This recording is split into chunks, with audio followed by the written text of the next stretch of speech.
Welcome back, everyone. We're diving into a story today where history, tourism, and entertainment are clashing. Yeah, you could say it's like gladiators in the arena. Yeah. We're talking about Rome, the Colosseum. Yeah, this is a pretty fascinating situation. The Colosseum is, well, globally iconic, and managing a place like that, it's tough, especially when you try to balance keeping it preserved and, well, meeting the needs of all the tourists. And with this new Airbnb thing, things are getting even, well, trickier, I guess you could say. Their new campaign, it's for Gladiator 2, tied to the new Gladiator movie. And, well, not everyone's thrilled. Definitely not. It's more than just a little controversy. I mean, major figures in Rome are speaking out. Massimiliano Smerillo, Enzo Foschi, and then there's Deborah Levinson. She's a cultural commentator, and she's weighed in too. So what's Airbnb actually suggesting here? They're saying they'll take 16 guests and give them a chance to have a mock gladiator fight right there in the Colosseum. Oh, and the winners got to get themselves to Rome.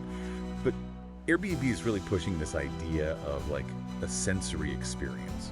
You know, they talk about feeling the sand, the armor, hearing echoes of the past. Yeah. All very dramatic. Oh, for sure. It's, well, clever from a marketing standpoint. I mean, everyone wants that immersive stuff to like really connect with history on a deeper level. But is this going too far? I mean, with a place like the Colosseum? A lot of the critics are saying exactly that. Smeriglio is calling it an insult, like to the Colosseum's whole legacy. He wants Airbnb to back off, but keep the $1.5 million they offered for restoring the place. Then you've got Foschi, and he's worried about too many tourists. He's saying Rome is turning into one big tourist park. He even said Rome is not Disneyland, which a lot of Romans seem to agree with. Yeah, it highlights this tension that's, well, growing in a lot of places. These historic cities, they're struggling, balancing how to make money from tourism without, hurting the cultural stuff. The Colosseum's a UNESCO World Heritage site. It's not just a tourist trap, it's a symbol. And then there's Deborah Levinson. She's actually done gladiator things, but for kids.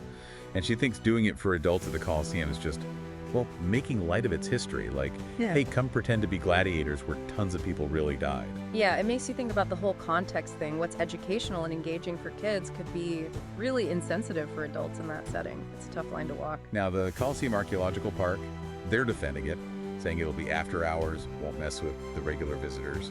And they're stressing the educational side, all the historical research that went into it. Their view is important, for sure. Yeah. They're the ones in charge of this incredible place, trying to find ways to keep it from, well, crumbling. It's clear they see this as a way to get some money and, get visitors excited. And they've got some government support, too. Prime Minister Giorgia Meloni's party, one of her party members, Federico Malacone, he's all for these public-private partnerships for cultural stuff, saying this could be a model. Right, so that adds another layer to all this. It's not just Airbnb and the Colosseum. It's about the government and private businesses getting involved with these cultural and historical sites. It's complicated, that's for sure. But even with all that, there's still pushback. Lauren Donovan Ginsburg, a professor at Duke, she says this kind of event just cheapens the lives of the real gladiators who died there, turns history into a show.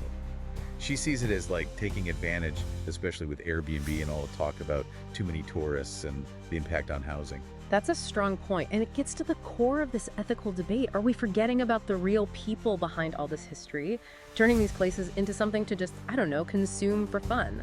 Those are important questions to think about.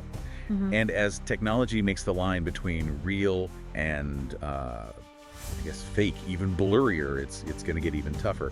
This Colosseum event has become a focal point for all these concerns about how we deal with and protect our history. Absolutely. It forces us to look at the long-term impacts. Are we setting a bad example? Will we see even more of this, like commodifying and trivializing of history? Or can we make these experiences both fun and, well, educational without, disrespecting these places? And then there were those who are actually excited about, the whole modern day gladiator thing. Is it just nostalgia?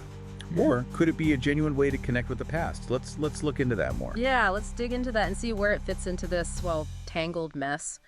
It's important, I think, to remember that, well, not everyone sees this as like taking advantage or making light of history. Some people, they genuinely see this as a good thing, a way to celebrate history and connect with it in a more real way. Exactly. We have to consider everyone's perspective. Like Damien DeGracia, he's the founder of Gladiators NYC. And he's actually pretty excited about it. He brings a different viewpoint because he's not just watching, he's, actually doing this stuff. modern gladiator tournaments and all that. Right. His perspective is interesting because he's actually involved in like recreating these historical practices. He believes, and I think this is important, that if this is done respectfully, historically accurate, it could be a good way to honor the gladiators while also recognizing that things have changed since then. Yeah, he's not saying we should, like, romanticize the violence, but he thinks we can still appreciate their skill, their athleticism, their bravery, And he sees this as a way to bring that history to life in a way that just reading about it or watching a documentary can't. It's a compelling argument. Think about it. Haven't we all, read about gladiators and pictured ourselves there, feeling that shield, the adrenaline, facing your opponent?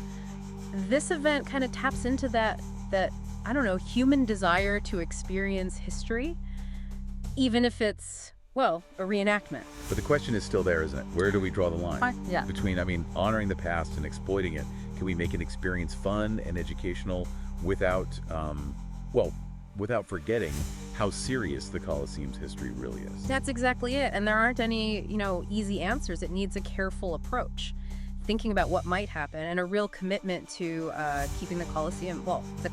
And it's bigger than this one event, right? This has started a much bigger conversation about historical tourism in general. How do we manage, more and more people wanting these immersive experiences without losing that authenticity and respect these places deserve? It's a conversation happening everywhere. I mean, from Rome to, Gettysburg. Think about it. Technology keeps getting better. We want more unique experiences, and the pressure on these places just keeps growing.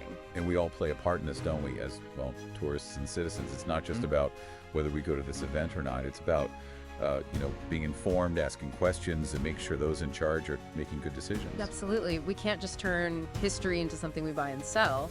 Are we okay with, losing these places just for a bit of fun, or can we find a way to engage with the past in a way that's both meaningful and sustainable, This deep dive has taken us from the ground level of the Colosseum to, some really complex ethical questions about modern tourism. And what's clear is that this isn't over. There are good arguments on both sides, and in the end, it's up to each of us to decide where we stand. That's what's so great about these complex issues. There isn't just one right answer. It's about thinking about these questions, exploring different viewpoints, and, forming our own opinions. So, as we wrap up this part of our deep dive into the Colosseum controversy, we want you to keep thinking about these things. What does it mean to preserve history today in the 21st century? How do we balance all the tourists with protecting our cultural heritage? Where do we draw the line between, entertainment and exploitation? These are questions that are going to keep coming up as technology keeps changing, as the world gets more connected. And finding the answers is going to take, it's going to take some real thought, some critical thinking, and I think a willingness to accept that history isn't always neat and tidy. Yeah, it's a decision with, a lot of weight behind it. Exactly. It's more than just entertainment versus education, right? It's about, understanding how important history is, our responsibility to, everyone who came before us and the legacy we're leaving. Makes you wonder what the gladiators themselves would think. The ones who actually, fought and died there. It does, doesn't it? Would they see it as like a tribute? Or would they think we're making fun of what they went through? And how can we even really try to answer that? I mean, we're talking about centuries ago, a completely different, everything. That's where it gets tricky, yeah. We can't just look at the past through today's eyes. We got to approach it, humbly, with curiosity, and be ready to, learn. And maybe that's the main point here. It's not about having all the answers. It's about having these conversations, really thinking about different perspectives. Yeah. And realizing that history is complicated. You've got it. We try to make these things so simple, boil them down to, sound bites and hashtags. But history's not like that. It's messy. There are contradictions. Just like this whole thing with the Colosseum. A mix of different interests, people with strong opinions, ethical questions. And it's just one example. It's happening all over. This conversation about, how we handle our shared past. So as we wrap up our deep dive into this Colosseum debate, we really hope you keep thinking about these things. What does it mean to preserve history today? How do we manage all the tourists and still protect these important places? Where's the line between entertainment and, just taking advantage? Yeah, those are questions that weren't going away. As technology changes things, as we all get more connected, and to find the answers, it's going to take us all thinking critically. And I think being okay with the fact that history isn't always black and white. Thanks for joining us on this journey into the heart of the Colosseum debate. We hope this deep dive has given you some new insights and, well, maybe a deeper understanding of how complicated history really is. And I hope you stay curious, keep exploring, there's always something new to discover. Absolutely. And let's all remember how important it is to protect our shared history. For everyone, now and in the future.